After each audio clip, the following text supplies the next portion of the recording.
así que hice un súper recorte y... ¿Cómo? Están caros los tomates, sí, es cierto, sí, me olvidaba de eso.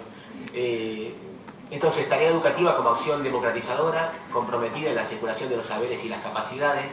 Esto es, o sea, básicamente que nosotros somos como mediadores de la cultura, si ustedes quieren, y además somos, y esto va a ser un poco chocante, somos agentes del Estado.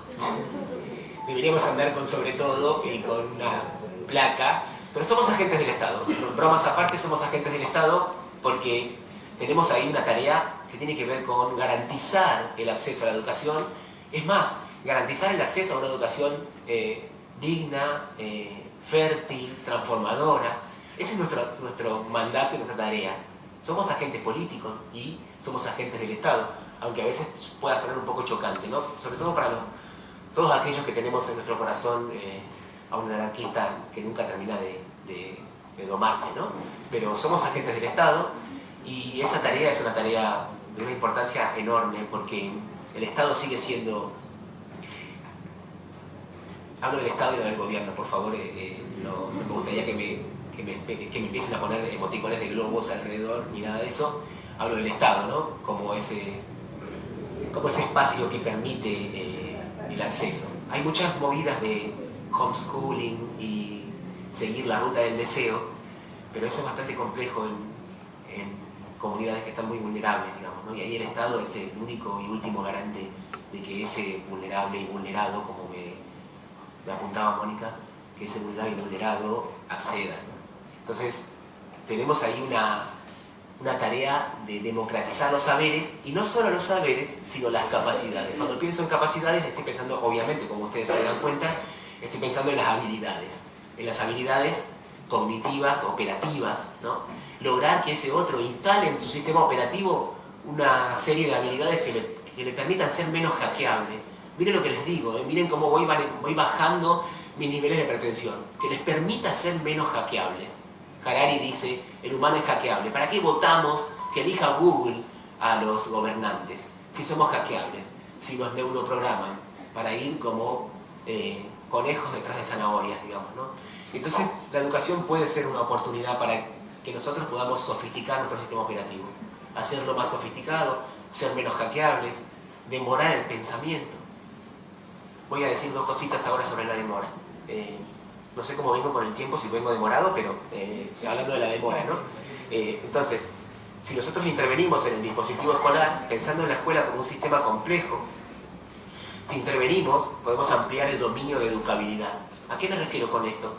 En la visión tradicional, la educabilidad era un atributo que portaba el sujeto. ¿El sujeto era educable o no era educable? Y ahí aparecen las metáforas de es un burro, no le da la cabeza, no le llega agua al tanque, y otras delicias que uno va escuchando en tantos pasillos de tantos lugares, ¿no? No le da la cabeza. Eso es lo que se conoce como un dispositivo de clausura. Ese otro ya no tiene oportunidad frente a mí, que lo considero un bárbaro, digamos, ¿no? Entonces, tradicionalmente se pensó la educabilidad como algo que portaba el sujeto. Vaquero, que es una persona enormemente lúcida, piensa que la educabilidad tiene que ver con una convergencia entre experiencias vitales del sujeto, dimensiones socioeconómicas y el dispositivo escolar. En ese cruce de variables se juega el ámbito de la educabilidad. O sea que no es algo que el sujeto porta y que si no logra cumplir con las expectativas es por su propio déficit. Tenemos que repensar qué tipo de dispositivos escolares estamos construyendo. Si seguimos pensando en un formato del siglo XIX para un estudiante que es del siglo XXI, digamos, ¿no? Y ahí hay una alarma que se enciende. Tenemos que pensar en los dispositivos escolares y tenemos que pensar qué podemos hacer con nuestras intervenciones. ¿Se caen las paredes? Sí. ¿Se caen los revoques? Sí. ¿Nos falta agua caliente? Sí. ¿Nos faltan estufas? Sí, sí, sí, sí. Y yo no digo que dejemos de reclamar eso. Lo que digo es, ahora, acá, a mi mano, ¿cuáles son las intervenciones que yo puedo llevar adelante? ¿Cuáles son las reconfiguraciones que puedo hacer de mi propia práctica, de mi praxis, digo, en esa trinchera que es el aula? ¿Cómo puedo intervenir? ¿Cómo puedo hacer para que ese no educable, ese que es expulsado por un formato más bien tradicional, o más bien un formato que solamente legitima los atributos y las bondades que cada uno porta, cómo pensar en otros formatos posibles para que se vuelvan educables los no educables? ¿Cuáles son las tecnologías que pongo en juego? El braille como tecnología educativa hace que el ciego devenga educable, y eso es una intervención de un dispositivo que amplía el dominio de educabilidad. Educabilidad no pensada como un atributo del sujeto, por ejemplo, ser simpático, etc., ¿no? Educar para ampliar lo pensable, lo decible y, por supuesto, educar para ampliar lo escuchable. Y acá la educación está soldada con la política, porque la educación es una oportunidad para ampliar el mapa de lo audible, en el sentido que decíamos en la primera parte. A quienes escuchamos, quienes tienen voz, ¿no?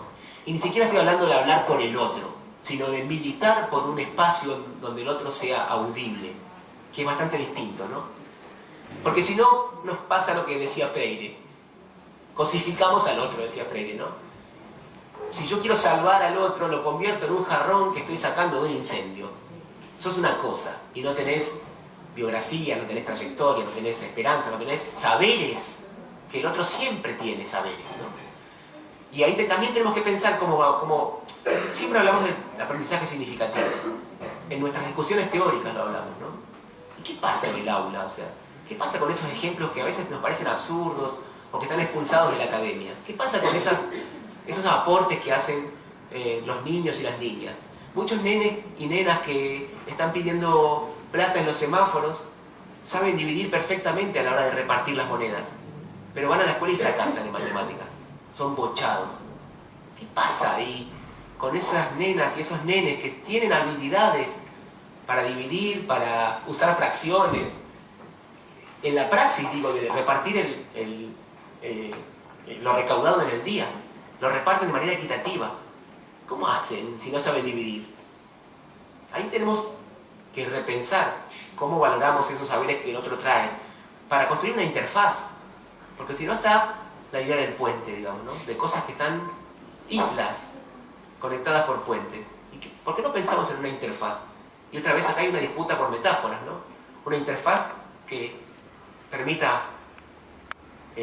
operaciones, comunicaciones, ¿no? Escuela como espacio de demora del pensamiento, de desaceleración y resistencia a la lógica de la mercancía. Acá pensaba leer una cita de Méliès, pero bueno, no importa, dejé el libro lejos y no importa, Méliès está presente igual en lo que estoy diciendo. ¿Por qué digo que la escuela debería ser un espacio de demora del pensamiento? Sobre todo estoy pensando ahí en la exigencia de productividad, y estoy pensando ahí en la recompensa inmediata, en la satisfacción inmediata con el mínimo esfuerzo, como una lógica que opera en el orden de lo social, ¿no? Y que la escuela debería ser un espacio para demorar el pensamiento, para pensar en una temporalidad, si ustedes quieren. No solo en el sentido de respetar los tiempos de aprendizaje de los otros, que es algo que tenemos que tener en cuenta siempre, todo el tiempo. Nosotros siempre decimos que respetamos los tiempos de aprendizaje que son diferentes, pero damos una única actividad para todos igual, y el que no cumplió, bueno, un 1 y era miércoles, ¿no? Entonces ahí hay como un timbre que está sonando, digamos, ¿no? ¿Qué estamos haciendo?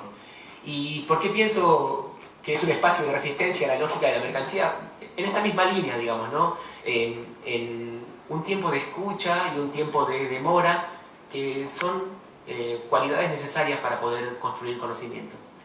Y si nosotros queremos que no solo los institutos de formación docente, como este querido instituto del que yo tuve la alegría de poder estar un tiempito, no solo los institutos de formación tienen que ser lugares donde se producen saberes, sino también el aula tiene que ser un lugar donde se producen saberes. Porque un estudiante y una estudiante que se piensa como productora de saber es una estudiante y es un estudiante que se piensa como un sujeto de derecho y como un sujeto capaz de intervenir para reconfigurar el espacio público. Que nuestros chicos piensen que son capaces de intervenir. Yo trabajo en una escuela en la Villa de Lugano y ahí, bueno, ahí el orden de lo inaudible está a la orden del día, ¿no? Pero muchos chicos empiezan a proponer, bueno, que traigan un contenedor ecológico, bueno, que hagan esto, que hagan aquello. Empiezan como a exigirle a la comuna cosas, porque se empiezan a pensar como sujetos de derecho. Y además se empiezan a pensar, perdón, como personas que tienen algo para decir. Y esto es de una potencia enorme. Después en el intercambio voy a contar una anécdota para poder cerrar esto y darle espacio a ustedes. Yo prometí que iba a ser breve y por gusto de la contradicción no estoy cumpliendo, pero me preocupa porque Sócrates hablaba mucho y los vecinos lo envenenaron, así que voy a intentar ir cerrando, digamos, ¿no? Pero escuela como espacio de demora del pensamiento, decía, desaceleración y resistencia a la mercancía. Escuela como un lugar posible de resistencia a la inmediatez, donde se difiere el acto y se promueve el ejercicio del pensamiento.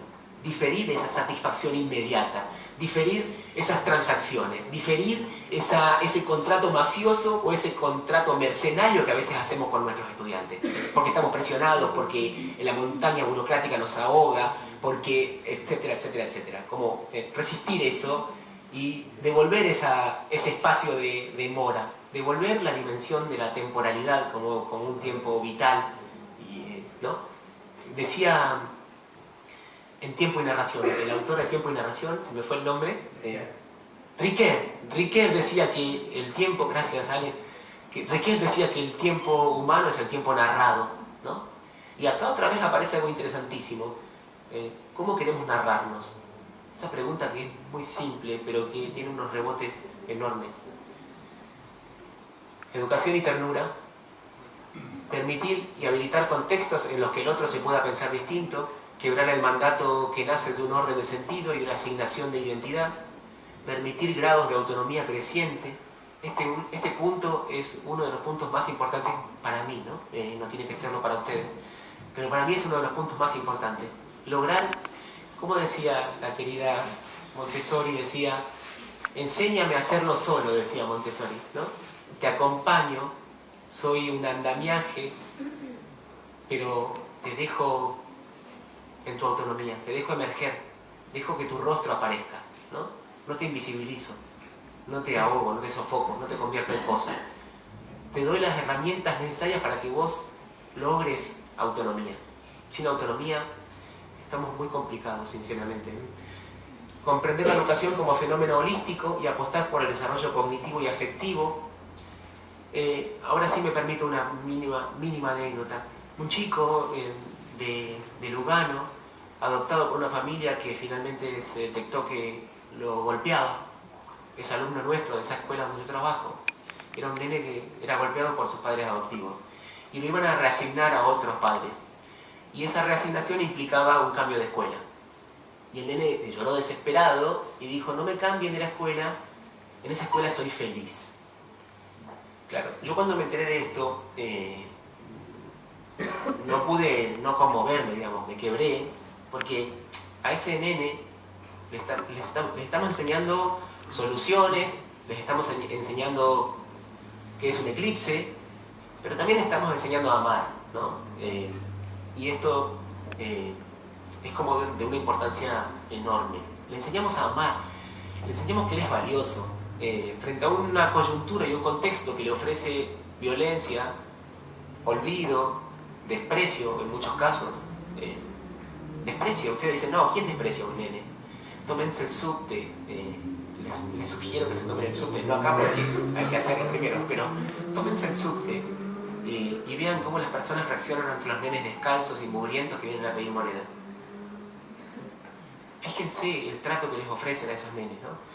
En esta escuela soy feliz. Recuperar la alegría de aprender, recuperar el deseo y recuperar el amor. Yo no quiero caer en una zona de cursilería, pero enseñar a amar a ese otro también es una de nuestras tareas, ¿no? Y es una tarea que yo creo que es de una importancia vital, ¿no?